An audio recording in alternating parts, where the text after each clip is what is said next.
მოგესალმებით, ონლაინ რადიო ჩემი ხმა აქტუალ პირდაპირ ეთერში ბრუნდება. ტრადიციულად ხუთშაბათობით ორ-მეორე კვირას გადაცემით ჰორიზონტს მიღმა გიბრუნდებით, მე მისი წამყვანი ესმა გუმბერიძეა. ჩვენ ხშირად ვსაუბრობდით უსინათლოების და ხშირად ვსაუბრობთ უსინათლოების ინკლუზიაზე. განსაკუთრებით სასკოლო სივრცეში, არასპეციალიზებულ სკოლებში გვესმის უსინათლოების პერსპექტივა, უსინათლო მშობლების პერსპექტივა, უსინათლო ბავშვების მშობლების პერსპექტივა. ან რომლებიც ძირითადად უარყოფით და შიშების კუთხით აფასებენ ამ საქმეს. დღეს კი ამ საკითხში გამოცდილების მქონე ადამიანი მოვიწვიეთ, გია ჯვარშიშვილი, ორგანიზაცია ვიმეგობროთ უსინათლოებთან დამფუძნებელი, ასევე ორგანიზაციას ვიმეგობროთ.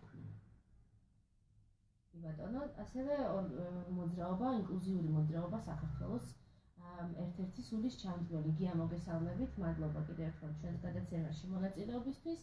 თუ შეიძლება პირველ რიგში ამ უსინათლოების დამოუკიდებლობის კუთხით ვისაუბრებთ როგორც ინკლუზიაზე და იმ კონკრეტულ მაგალითზე, რომელშიც შენც იყავი ჩართული, თუმცა ზოგადადაც ასევე მობილობა ორიენტაციაზე და გამცირებლის საკითხით დადგა ამ დღეებში ძალიან მწვავედ და ამ ადამიანების კვალიფიკაციაზეც ბოლოს გადაცემის ბოლოს დავაგვირგვინებ. მადლობა მოწვევისთვის, მადლობა საინტერესო თემების ჩაშლისთვის. ძალიან დავიწყებდით საუბარს ფორმატი წარმოწევს და ამ ფორმატისთვის თქვენს მადლობა. საქართველოში მობილობა ორიენტაციაზე საუბარი არის რთული პრინციპში, იქნება მომდინარე, რომ არ აქვს ისტორია. იქნება მომდინარე, რომ სამწუხაროდ საბჭოთა წყობა ხედავდა ადამიანებს კედლის მეორე მხარეს და ეგრეც ყავდა. რო გამარტოთ, მობილობა ორიენტაცია ამ შემთხვევაში ნიშნავს უსინათლოს ან თქვა სხვა გადაადგილების შეზღუდვის სხვადასხვა მიზეზებით მქონე პირის მიერ გადაადგილებას ქალაქში და სხვადასხვა სივრცეებში დამოუკიდებლად სხვა ადამიანის დახმარების გარეშე. დახმარების გარეშე, ანუ ყველა შესაძლოა უფრო დავკონკრეტდებით, თუ ჩვენ განმარტებას მოვახდეთ, მაშინ ჩვენ საუბრობთ ძალიან ფართო სპექტრზე. ეს არის უსინათლოებით გავწეული სერიოზული დაბრკოლებებისგან თავის აცილების მეთოდოლოგიების ნაკრები და ასე შემდეგ მეთოდოლოგია. ძალიან ბევრი კარგი განმარტება აქვს აკადემიური, მაგრამ ესე ძალიან თუ ჩაუშვით, შეგვიძლია თქვა, რომ თეთრი ხელჯოხით გადაადგილება, ავტობუსით კომფორტულად მგზავრება, ტაქსის მძღოლისთვის გასაგებად მისამართის ახსნა და ასე შემდეგ. გამოწვეული დაბრკოლებების აღრუხვა, გათანაბრება შეუძლია ასაკი, ანუ ნებისმიერ ასაკში შესაძლებელია ამის გაკეთება. ეს არის რაზეც დგას ერთ-ერთი მთავარი საკითხი და ნებისმიერ სივრცეშია კიდევ შესაძლებელი და ეს არ მოიცავს, რა თქმა უნდა, ეს მითები, ფილმებით რაც იქნება, აგრეთვე ეს განსაკუთრებით აქტიურ უსინათლო ადამიანს რაც შეუძლია, შემდეგ ის აუცილებლად ყველას შეუძლია და ამ შემდეგ, ანუ ზუსტად თავისი ინდივიდუალური საჭიროებიდან გამომდინარე, ინდივიდუალური შესაძლებლობიდან გამომდინარე. და მხედველზე, ვიზუალზე ორიენტირებულ გარემოში ცხოვრების სწავლება არის. ამ გარემოთი გამოწვეული ბარიერების გადალახვა. რა თქმა უნდა, კი, თუმცა აქ ანუ არის ზუსტად სიტყვა ინკლუზია, ზუსტად მაგი არის, რომ ჩვენ უსინათლო ადამიანებს ესე რაღაც არასწორი ფორმულირება არ მინდა მივიცე, მაგრამ თითქოს ისე გამოდის, რომ უსინათლოებს უნდა ვასწავლოთ ხედვა ადამიანებთან ერთად ცხოვრება და ნუ ჩვენ პირდაპირ ვფიქრობთ, რომ ერთად უნდა ვიცხოვროთ და არა რაღაც მსგავსი არსებობდეს ამ ინკლუზიის სიკეთე რაშიც არის. ასე რომ არ უნდა ვასწავლოთ უსინათლოებს ხედველებთან ცხოვრება პირიქით. მარტო მაგას მხოლოდ ეგ თუ გავაკეთეთ, ეგრევე შევქმნით იმ გარემოს, რომ უსინათლო ნულოვანი ხილვადობის იქნება კვლავ. და უფრო კონკრეტულად გადავიდეთ, საქართველოში აი ამ მიმართულებით არსებობს პროგრამები, იყო მცდელობა. შორიდან დავიწყე ეს, მაგრამ ზუსტად მაგიტომ და ეხლა მოვალ ძალიან ჩქარი დაგეწევი 2018 წელს, ესე ვთქვათ, 90-იან წლებში არაფერი მომხდარა, საბჭოთა კავშირის დროს არ ხდებოდა ყველაფრის სწავლება, ამ სწავლება ეხლა და ადრეც სპეციალიზებულ სოციალ-რეაბილიტაციო ცენტრებში ხდებოდა. რამდენიმე ხნის განმავლობაში 2-3 კვირამდე ადამიანები ცხოვრობდნენ სწავლობდნენ, ერთმანეთს იცოდნენ, ერთმანეთის საჭიროებებს აღიარებდნენ და ამ შემდეგ. თუმცა ეს იყო ძალიან დაბალი დოზით საბჭოთა სინამდვილეში. თუმცა შემდეგ ეს განვითარდა რუსეთში. დღეს მეტნაკლებად განვითარდა, მაგრამ ეს არ განვითარდა საქართველოში. საქართველოში თეთრი ხელჯოხი პირველად ასე ვთქვათ თეთრი ხელჯოხის დღე როცა აღინიშნა იყო 2011 წელი. მანამდე თეთრი ხელჯოხი აი მაგკუთხითაც არ ჩანდა ესე ვთქვათ და სხვა დღეები უსიყვარლო ადამიანებთან დაკავშირებული. ამიტომ მობილურ ორიენტაციაზე პირდაპირ დღეს ლაპარაკი კონტექსტიდან ამოგვიერთილი ანუ ისტორია არ აქვს ამ ყველაფერს. პირველი რაღაც რაც აკეთდა თუმცა საქართველოში უსინათლოების თვალსაზრისით სკოლა და სკოლაში არსებული გარემო დანიშნულება და ხედვა რაც ეს სკოლას ჰქონდა იყო ზუსტად უსინათლოების საზოგადოებაში ჩართვა. თუმცა ამ აი ბრწყინვალე ტრადიციას სამწუხაროდ აი ეს განვითარება ჩვენს ქვეყანაში არ მოყვა. დიახ, აი რა მოყვა ზუსტად, თუმცა რაღაც ნაბიჯები ვიცით რომ იქნება და აი ამაზე გვინდა რომ საუბრობთ. ნაბიჯები რომელსაც არ მოყვა შესაბამისი ნაბიჯები რაც ხელს უშლის ჩვენს ქვეყანაში ზუსტად ინკლუზიური განვითარების განვითარებას და ასე შემდეგ. ეს ყველაზე მთავარი პრობლემა არის რეალურად ეს ალბათ, იმიტომ რომ ბევრი კარგი პროექტი ვიცით, ბევრი კარგი წარმოწება ვიცით, თუმცა მათი მიზნები, მათი ერთმანეთთან თანხვედრა საბოლოო ჯამში ძალიან სუსტია და ვერ ვითარდება სახელმწიფო რაღაც ერთიანი სტრატეგიით და ეს განათლების სისტემაში უბრალოდ მართლა ადამიანებზე ჩანს და სულ ჩვენ ხედავთ ამ ბავშვი იქნება თუ სასწავლებლის მოსწავლე იქნება თუ ასე შემდეგ. და რას ხედავთ კონკრეტულად?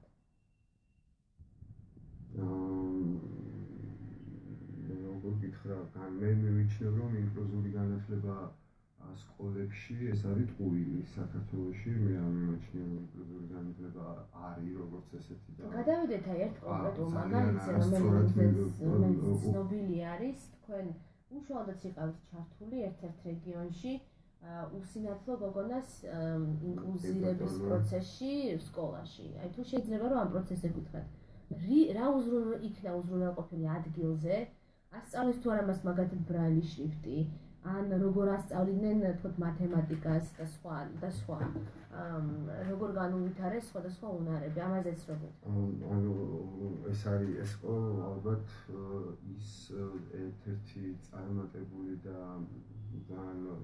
მარტო იმიტომ არა რომ მე ვიხილდი მოგეში მონაწილეობას, მაგრამ იყო მართლა ძალიან წარმატებული წამოწყება, რომელსაც არ მოყვა გაგრძელება. აი ეს პირდაპირ მთავარ პრობლემას ვეჭდი და ახლა მოგიყვებით იმაზე თუ რა იყო.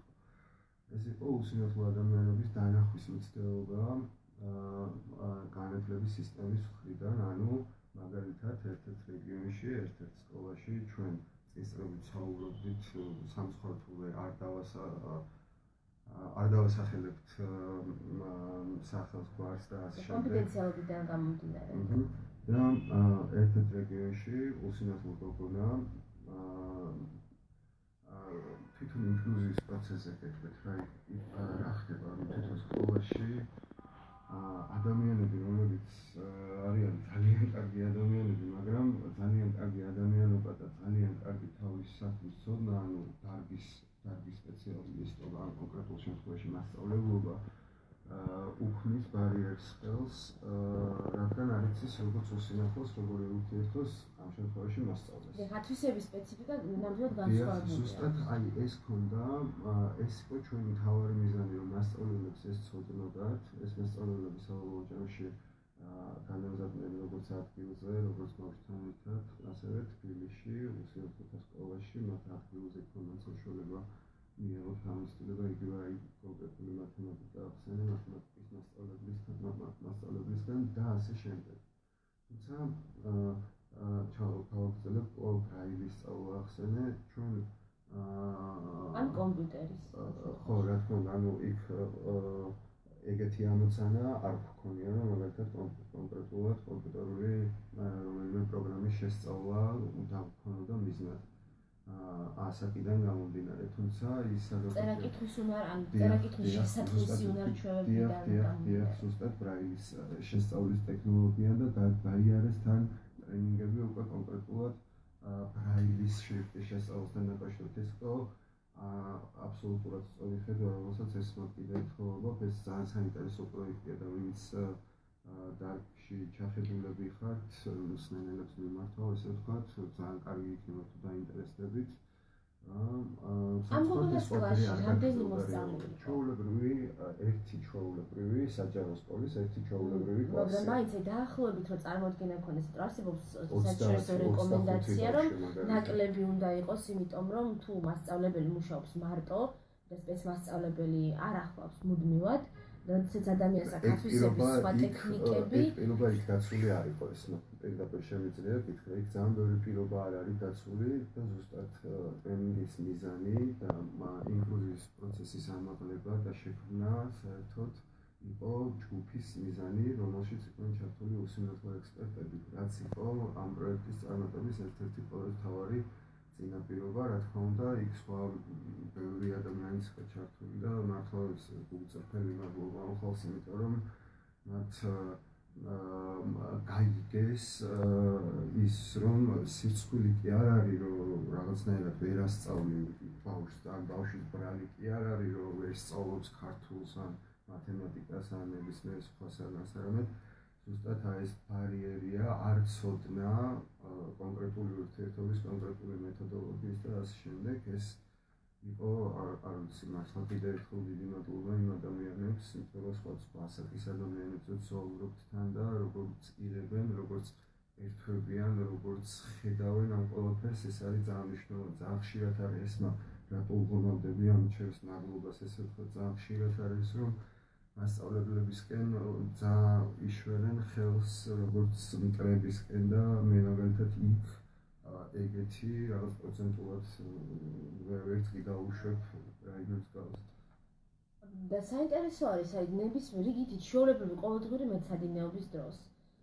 იმ პირობებში, როდესაც ამ შემთხვევაში ბავშვს ჭირდებოდა გარკვეული ინდივიდუალური მიდგომები. და მასწავლებელი მარტო იყო ამ დროს კლასში, თუ მას ახლდა სპეცმასწავლებელი რესურს ოთახში, აგრეთვე მშობელმა ისწავლა როგორ დედამ საშინაო დავალების მომზადებაში დახმარება და ასე შემდეგ. და საინტერესო არის, ეს მშობელმა თვითონ მოინდომა, უკანონო ცოტა უკანონო დავბრუნდეთ. მშობელმა მოინდომა ამ ბავშვის არასპეციალიზებულ სკოლაში მოყვანა, მშობლის ინიციატივით იყო ზოგადად ბავშვისთვის განათლების მიცემა, თუ ეს ეხლა ვიგიპასუხებ მაგ კითხვაზე, ეს იყო პირველი შემთხვევა საქართველოში, როდესაც მოხდა, ანუ შეიქმნა მასწავლებლის სახლში სპეციალური მოდული, სატრენინგო მოდული, რომელიც გაიარა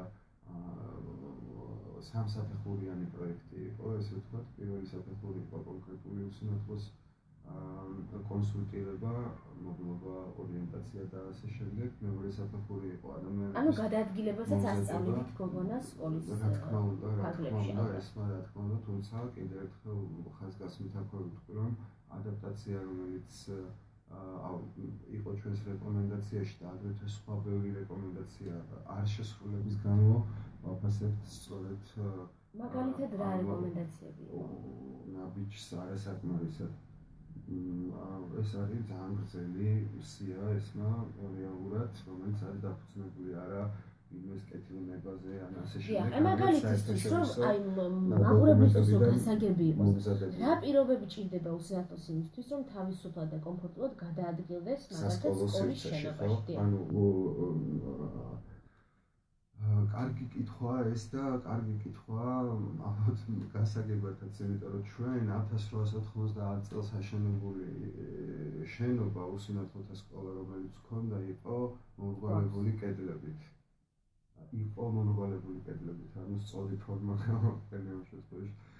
როდესაც ეს შენობა გარემონტდა, შენ სწავლობდი მაშინ სკოლაში, ეს მომრგვალებული კედლები გადაიქცა ოთხკუთხედ კედლებად და იქნებოდა სავარაუდოდ უფრო მეტი ბარიერი. შენ კონკრეტულად დაჯახები ხარ თუ არა მხრივ არ ვიცი, მაგრამ მე ვნახავ სკოლაში, რომელსაც ეს მოსდიოდა. ანუ რა თქმა უნდა, ანუ და სამწუხაროდ სხვა ბევრი რისკებიც, რომელიც აი მადლობა რომელიც ფატალურად არ დასრულდა, სულ ცოტა ხნის წინ, როდესაც ბავშვი გადმოვარდა უსინათლოთა სკოლის მეორე სართულიდან. ანუ ჩვენ სერიოზულ პრობლემებზე ვლაპარაკობთ, ესე არ არის, რომ რაღაცა რა უნდა იყოს და როგორ უნდა იყოს. ჩვენ კონკრეტულად მაგრამ საინტერესო რა ხან დაუბრუნდით მისადაგებაზე გავაკეთეთ ჩვენი რეკომენდაციების უმეტესი ნაწილი სწორედ მაგიტომ, ანუ ადამიანისთვის მორგება გარემოს და არა გარემოს ზოგადად მისასწრაფის ამაღლება უსინათლო ადამიანთათვის. აი თუ დაუბრუნდებით უსინათლოთა სკოლას, ძალიან ბევრი ამბობდა იმის შემდეგ, წამოჭრა საკითხი, რომ მაშინ მოდი გისოსები დავაყენოთ ფანჯრებზე. რამდენად მიზანშეწონილად მიიჩნევთ ეგეთი კითხვებიც კი არ არის ხოლმე მიზანშეწონილი რომ დაისვას, რადგან არსებობს გარკვეული მექანიზმები და ტექნოლოგიები თანამედროვე, რომელიც არეგულირებს მოყოლთვის. აი როგორც ეცეთ, როგორც ვფიქრობთ, რა შეიძლება მიხედვით ან ზის მიხედვით თუნდაც ანუ გისოსი, რომელიც სხვა ინდიკატორების მიხედვით მოქმედებს ან სხვა ფანჯარა უბრალოდ რომელიც შეიძლება უფრო გადაიწიოს ამა თუ იმ პროცენტით და ასე შემდეგ. ეს უმარტივესია, ეს უბრალოდ ეს არის ზუსტად ის დანახარჯი, რომელიც აუცილებლად უნდა გავიღოთ, რომ რაღაცას დავარქოთ მისაწვდომად. დიახ, გადავიდეთ მაშინ ისევ დაუბრუნდეთ ამ შემთხვევაში მოსწავლის ინკლუზირებას სკოლებში, უსინათლო მოსწავლის. ჩვენ ვსაუბრობთ, რომ აი ხაც ნებისმიერ მშობელს შეუძლია რომ მოიყვანოს უსინათლო ბავშვი არასპეციალიზებულ სკოლაში. სამწუხაროდ ის ვეღარ მიიღებს ამ სერვისს, რადგან ეს არის შეწყდა კონვენციისთვის შეუსაბამოა, როგორც მოგეხსენება და არის ისეთ ძალიან ცუდი და შეწყვეტის მიზეზი ზუსტად ის იყო, რომ ეს რეკომენდაციები და საპილოტოდ განხორციელებული ძალიან კარგი პროექტი ვერ განვითარდა სწორად, რადგან იგივე ჩვენი მონაწილეები ყოველ შემთხვევაში უმეტესობა მივიჩნევთ, რომ გარკვეული წესების არ დაცვის გამო, რასაც ჩვენი მუშაობის დროს სწავლაწყდით, ჩვენ გამოდის რომ ხარჯავთ სახელმწიფოს ფულს ზედმეტად, ხარჯავთ თუნდაც ზედმეტად დროს და ასე შემდეგ. ანუ რეალურად ძალიან ბევრი ისეთი პრობლემა ამოვიდა საპილოტოდ განხორციელებული პროექტიდან, რომელიც არ გათვალისწინება უბრალოდ არც შეიძლება.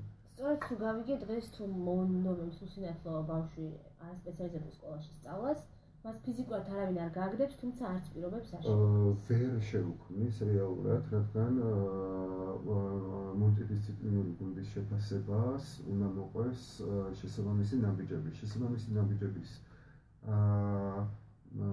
ჯაჭვის ნაწილი რგოლი ამოღებულია. ანუ ესე შეუძლებელია მაგალითად ეკეთება. დიახ, რომ დავუბრუნდეთ იმ ოჯახის ნებას და ოჯახის დაინტერესებას. რამდენად იყო ოჯახი დაინტერესებული ამ გოგონასთვის განათლების მიცემით? უაღრესად ნომერ პირველს კონკრეტულ შემთხვევაში ნომერ პირველ ამოცანად იდგა ერთ-ერთ მთავარ ამოცანად, რადგან იქ იყო გარკვეული სხვა მთავარი ამოცანაც, რასაც არ ვიტყვი. ჯანმრთელობის მდგომარეობიდან გამომდინარე. ჩვენ ასევე უნდა ვისაუბროთ აუცილებლად უსინათლობისთვის მისაწვდომობასთან დაკავშირებით, იმ პირობებში, როდესაც მობილობა ორიენტაცია არ გვაქვს, იმ პირობებში, როდესაც გარემო არ არის მისაწვდომი ქალაქში, ისეთი საკითხები, რომლებიც არც ჩანს ესე ზედაპირზე, ხო, ისევე მარტივად, როგორც შეიძლება დავინახოთ პანდუსი, რომ არ არის და სხვა ბევრი რამ, შეიძლება ვერ დავინახოთ ის, რომ უამრავი ხე და დანადგარი როცა დგას ტროტუარზე, ეს ძალიან დიდ პრობლემას უხდის უსინათლოს გადაადგილებაში. ან თქვათ შენობებიდან როცა არის ამოშვერილი სხვადასხვა კონსტრუქციები და ასე შემდეგ, რომელიც შეიძლება ხელჯოხის სიმაღლეზე არ იყოს, არამედ იყოს თქვათ ადამიანის ხო თავის სიმაღლეზე და ადამიანმა მიარტყას. ასეთი პირობებში აუცილებელია ჩვენთან გამოცდილების სერვისი, რომელიც ძალიან პრაქტიკულად საპილოტო რეჟიმში მიმდინარეობს, რადგანაც ვერ ფარავს ალბათ იმის მიასცეც, რასაც უნდა ფარავდეს, მით უმეტეს მთელი საქართველოს მასშტაბით თუ ვისაუბრებთ. თუმცა თქვენი ორგანიზაციის მოთხოვნით მოხერხდა გამოცდილების სერტიფიცირება. რას ასწავლიდით ამ გამოცდილებლებს? რა შედის ამ პროექტის მასწავლებლის სახლი, რასაც აკეთებდა, მეორე ნაწილი სწორედ უსინათლო ერთი იყო უსინათლო მოსწავლის ინკლუზიის პროცესი, მეორე ადამიანების თვის კომპეტენციის მიცემა, რომლებიც იმუშავებდნენ სწორედ კონკრეტულ უსინათლო ადამიანებთან, მათ შორის რეგიონებში და მათ შორის გამოცდილების ფუნქციაში, რადგან გამოცდილებელი არ არის მსმენელისთვის, მაყურებლისთვის, რომ გასაგები იყოს და ძალიან საინტერესოა ეს, რადგან გამოცდილებელი არის ფაქტობრივად პროფესია, რომელსაც ისევე არ აქცევენ ყურადღებას, როგორც არ აქცევენ სამწუხაროდ საზოგადოების უმეტესი ნაწილი უსინათლო ადამიანის ხელში თეთრ ხელჯოხს. ანუ ადამიანის არ გათვალისწინება, რომელიც არის უფრო გასაგები რომ იყოს უსინათლოს გამცილებელი, არის ისეთივე მნიშვნელოვანი, როგორც თავად უსინათლოს გათვალისწინება ან თეთრი ხელჯოხის გათვალისწინება, რადგან ეს ყველაფერი ერთი ორგანიზმი ხდება უკეთესად რო შესრულდეს მიზნები. დაუბრუნდები, ეს იყო ჩვენი მოთხოვნა, თუმცა მაგ მოთხოვნას როგორ გითხრა ესმა, როგორ და რას ვახწევთ, ანუ გავაკეთეთ სიუჟეტი, დავწერეთ Facebook-ზე, უთხარით პირადად, გავიდა 3 წელი და საბოლოო ჯამში ბრაილის შრიფტით მივწერეთ მერიას და მხოლოდ მაშინ დაინტერესდნენ მაგით, ანუ სასაცილო მგონია ეს ყველაფერი იგივე გავაკეთეთ. რა შევიდა მე ამ პრემიაში? აი ბარემ ვიტყვი, ეს ძალიან კარგია, რომ აი როგორც ვითარდება ვიღაცას, ჩვენ ხო ჩვენი პასუხისმგებლობა გვაქვს, ხო, ანუ იქ რო ჩვენ არაფერი არ შევიდა ესმა საბოლოო ჯამში ეგრე გამოდის, იმიტომ რომ ისიც გაიწელა უაზროდ არ მოყვა შესაბამისი ნაბიჯები, ერთხელ დაწერილი დებულების ბიუროკრატიულად დაზარება მოყვა, შემდეგ რო დაწერილი იყო და ასე შემდეგ და ასე შემდეგ. ის მოყვა ყველაფერი, რასაც ჩვენი სახელმწიფო ბოდიში ესმა, როგორც შშმ-ებს ხშირად ექცევა ხოლმე ზედაპირულად და ასე შემდეგ. თქვენ რა რეკომენდაციები გქონდათ უფრო კონკრეტულად? მაგალითად ფიზიკური გარემოს მისაწვდომობის ამაღლება, მაგალითად მოქმნილი სატრენინგო მოდულების შექმნა, რომელიც გაცილებით ვიწრო ინტერესზე იქნებოდა მორგებული და უფრო ინდივიდუალურად იქნებოდა მორგებული უსინათლო ადამიანისთვის და ასე შემდეგ. ეს ძალიან ისაა. ერთობლივი ტრენინგი გამცილებლისა და usinathlos-ი? გამცილებელს რაც შეეხება, გამცილებელზე თუ მეკითხები, ჩვენ მოვითხოვდით გამცილებელთა გამცილებლის როგორც პროფესიის აღიარებას, ესე ვთქვათ და საფრთხის მოთხოვნას თუნდაც, სადაც სახელმწიფო ფული ეხარჯებოდა. ანუ არ შეიძლება ესე რომ ვიღაცა მივიდეს და მე ვარ გამცილებელი, ეს არის მთელი ამას სჭირდება სწავლა, ამას სჭირდება როგორ გითხრათ? აი მაგალითად რა სასწავლით, რის სწავლებას თავაზობდით თქვენ? მათ გაიარეს გარკვეული სერტიფიცირება? მე აღარ ვიყავი ამ პროცესში ჩართული და ამიტომ მე ზუსტად არ ვიცი რა გაიარეს, რადგან მათ არ გაუვლიათ მასწავლებელი სახლის მოდული.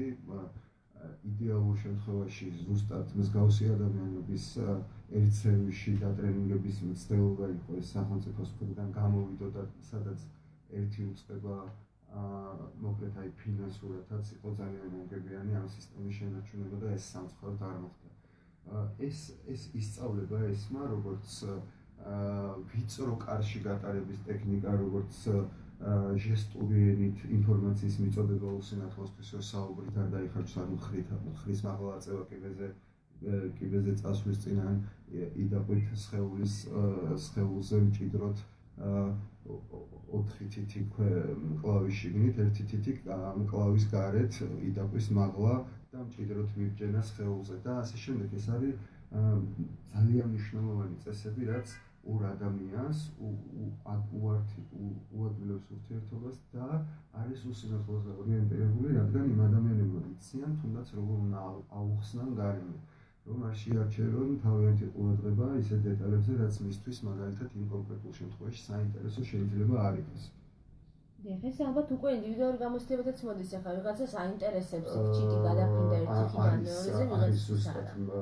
ესმა ვიცით რომ არსებობს გარკვეული ეტიკეტის წესები, გარკვეული ქვაკუთხედები, ესე ვთქვათ, რაზეც ეს ყველაფერი მერე შენდება. ზუსტად აქ არის იმ ქვაკუთხედებზე საუბარი და შემდეგ უკვე რა თქმა უნდა, კი, აი ეგეც ძალიან სერიოზული პრობლემაა, რომ ადამიანებს ვინც იღებენ ამ განათლებას აქვთ ძალიან დაბალი ხელფასი, რაც მერე შემდეგ ქმნის პროფესიის არ დაფასების და პროფესიაში არ ჩაღრმავების რისკებს.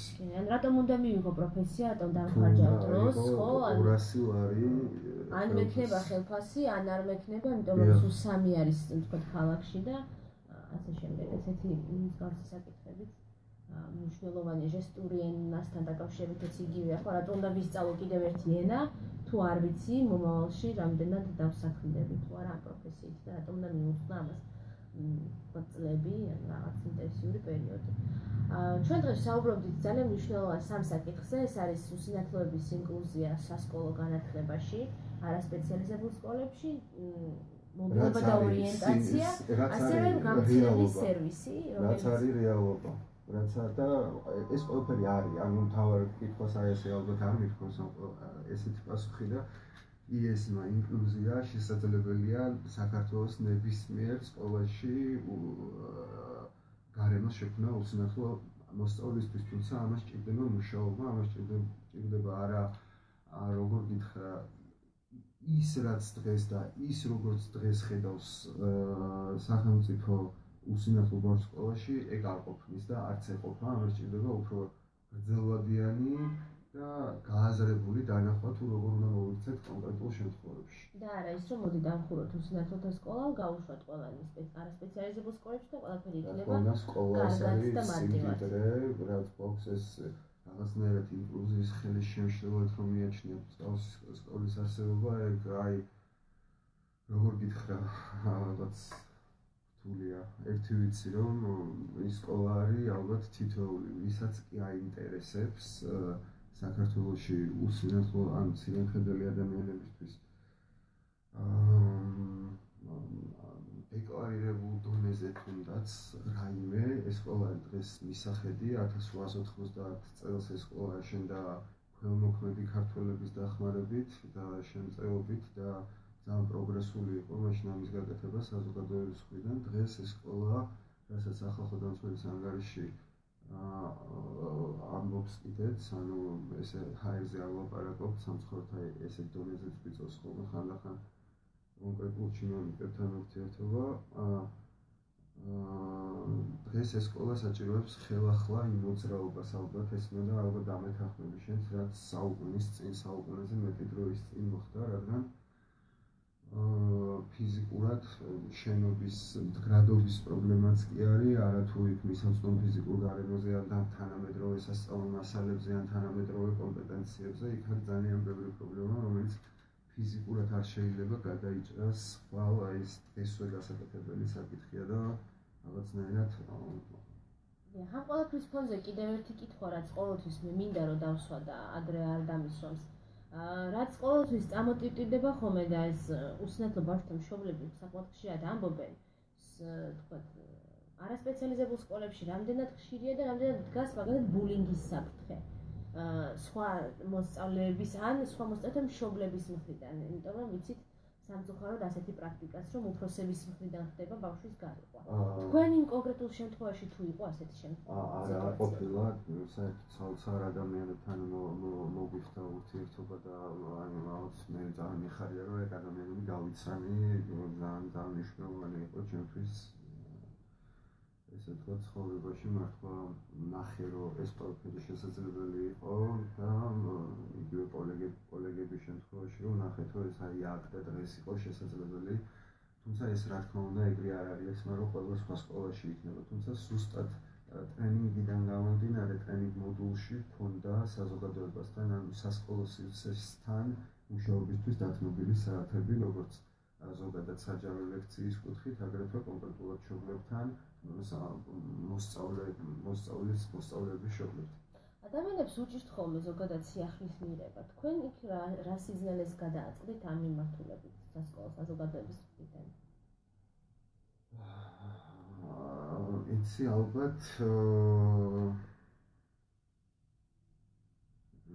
ალბათ ფული. ალბათ ყველას რისიც ეშინია ხოლმე რომ რა დაჭდება ეს ყველაფერი. როგორც კი იგებენ რომ ეს ყველაფერი არის შესაძლებელი და მართალია და მართლა შეიძლება რომ კონკრეტულმა მოსწავლემ ფანტასტიკურად ისწავლოს ის კონკრეტული საგანი და ხედავენ სადაც არის უკვე მე მთავარი პრობლემა რომ ეს არის ლიფტი, თქვათ ან იგივე კომპიუტერული ტექნიკა ან ასე შემდეგ, მან იწყება მათი სამწუხაროდ უკვე თავის შეკავება შეფერხა შიში არის ფულის ყველაზე დიდი და მთავარი პრობლემა იმ ხალხისგანაც არის. მაგის არ ჯერათ რომ ჩვენი ქვეყანა მაგას გააკეთებს და შემიძლია.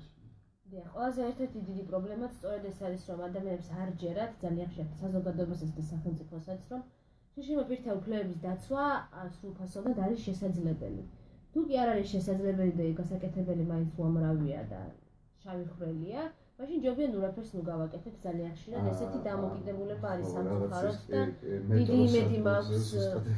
დიდი იმედი მაქვს რომ სამომავლოდ მაინც და ნელ-ნელა ყველანი ამ იქით გემიმუშავებთ რომ ეს გამოსწორდეს და ისედაც გვაქვს ჩვენ პროგრესული განხორციელების ვალდებულება კონვენციის და თუნდაც პროგრესულად მასში რაღაც რესურსების ჩადება ჩვენი ქვეყნის ეკონომიკური განვითარების კვალობაზე, რომელიც თუ ვამბობთ რომ წინ მიდის, მაშინ ყველა ადამიანის კეთილდღეობა რაღაცა დოზით მაინც წინ უნდა მიდიოდეს. ჩვენ ეს მოდიში აი ზუსტად მან კიდევ ერთხელ ფინანსების საკითხი რახან ვახსენეთ, ანუ ვინმე არ იფიქროს რომ ეს ყველაფერი ჯდება ძვირი, ეს ყველაფერი როგორც წესი, როდესაც ჩვენ მისაწვდომობას ვამაღლებთ თანაშემდგ ეს არ არის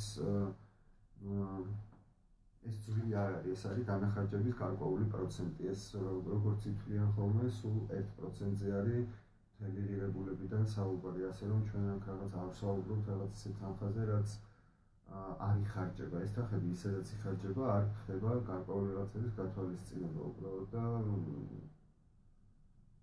რა მაგალითი მინდოდა აი გამახსენე რატომაც გთხოვა რომ ვიტყოდი ჩვენთან არსებობს დასაქმების პროგრამა, რომელიც შენ კარგად მოგეხსენებო რო არის, მაგრამ უსინათლო ადამიანები, რომლებიც რეგისტრირდებიან, არ აქვს გავლილი და არ ეწყობა ხელი, რომ გაიარონ მობილური ორიენტაციის ტრენინგი. აი წარმოიდგინეთ უსინათლო ადამიანის დასაქმება და შემდეგ ის ადამიანი, რომელსაც არავინ არ ასწავლის იმ დანერმოს, მაგალითად როგორ წავიდეს ახლომდებარე გაჩერებასთან, ან როგორ შეასრულოს თავზე კონკრეტულად დაკისრებული მოვალეობა უკეთ და ასე შემდეგ. დიახ, ნამდვილად მნიშვნელოვანი გამოწვევა და მხოლოდ პროფესიულ სასწავლებელში სახელმძღვანელოების მოსმენით ეს რა თქმა უნდა არ აღმოიფხვრება. მე მინდა მაყურებელს შევახსენე, რომ როგორც მე ამ შემთხვევაში გადაცემის წამყვანი, ასევე გიაც არ ვართ ნეიტრალური პირები და ვართ მხარეები, როგორც პირები და შრომებთან უფლებადამცველი აქტივისტები. შესაბამისად ამ თემაზე შეგვიძლია დაუსრულებლად საუბარი, თუმცა ჩვენ გადაცემაში დრო სამწუხაროდ შეზღუდულია. ჩვენ უნდა გადაგიხადოთ მადლობა ყურადღებისთვის, გიას კი დღეს დღევანდელ გადაცემაში სტუმრობისთვის და ორი კვირის უნდა დაგემშვიდობოთ. ადევნეთ თვალყური ჩვენს აუდიო ვერსიას უკვე შემდეგ ხუთშაბათს ონლაინ რადიო ჩემი ხმის პლატფორმაზე, ხოლო შემდეგი ვიდეო გადაცემა ორ კვირაში გამოვა ზუსტად ხუთშაბათს. დიდი მადლობა. დროებით.